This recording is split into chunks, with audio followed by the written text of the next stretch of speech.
Hello guys, അപ്പം ഞാനിന്ന് വീണ്ടും ഞാവൽപ്പഴമായിട്ടോ വന്നിരിക്കുന്നത്. കുറച്ച് ഞാവൽപ്പഴ അച്ചാർ ഓർഡർ ഉണ്ടായിരുന്നു. അപ്പോൾ അതിന് വേണ്ടി അത് സെറ്റാക്കാൻ വേണ്ടി കുറച്ച് ഞാവൽപ്പഴമൊക്കെ റെഡിയാക്കി വെച്ചു. ഒരു ഇച്ചിരി ഞാവൽപ്പഴം ബാക്കിയുണ്ടായിരുന്നു. അപ്പോൾ അത് കുട്ടികൾക്ക് റെഡിയാക്കി കൊടുക്കാമല്ലോ എന്ന് വിചാരിച്ചു. അപ്പോൾ അവർക്കത് ചെയ്യാൻ വേണ്ടിയിട്ട് ഞാൻ ജസ്റ്റ് ഓരോ ഞാവൽപ്പഴം ജസ്റ്റ് ഒന്ന് കത്തിക്കൊണ്ട് വരഞ്ഞു. എല്ലാം ഒന്ന് കറക്റ്റ് കിട്ടാൻ വേണ്ടിയിട്ട് അങ്ങനെ ചെയ്ത് ഒരു പാത്രത്തിലേക്ക് ഇട്ടു. എന്നിട്ട് അതിൽ കുറച്ച് ഉപ്പും കുറച്ച് പഞ്ചസാര ഇട്ടു. കുട്ടികൾക്ക് കുറച്ച് ഉപ്പും പഞ്ചസാരയൊക്കെ ഇട്ട് ചെയ്ത് കൊടുത്ത് അവർക്ക് ഭയങ്കര ഇഷ്ടമായിരിക്കും.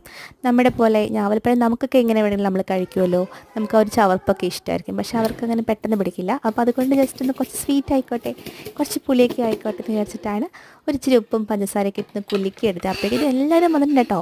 കുലുക്കുന്ന സൗണ്ടൊക്കെ കേട്ടപ്പോഴേക്കും ഓടി വന്നിട്ടുണ്ട്. അപ്പോഴേക്കും നമ്മുടെ ഞാവൽപ്പഴം ഈ പരിവായി. പിന്നെ ടേസ്റ്റ് ചെയ്യുന്ന ടൈമായിരുന്നു.